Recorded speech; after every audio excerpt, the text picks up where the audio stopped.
Chuck Hagel launched his first trip to Asia as Secretary of Defense from Hawaii, telling troops of the U.S. Pacific Command the toughest battle ahead is in cyberspace.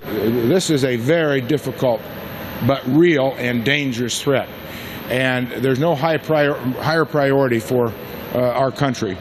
Arriving at the Shangri-La Security Summit in Singapore, Hagel wasted no time in naming the source of much of that threat.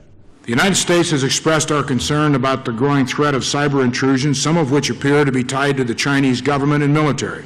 Hagel's main objective in Singapore was to reassure Asia-Pacific partners, including Japan and South Korea, that the administration's strategy of rebalancing to the Pacific remains on track despite Washington's budget troubles. How are you? How are you?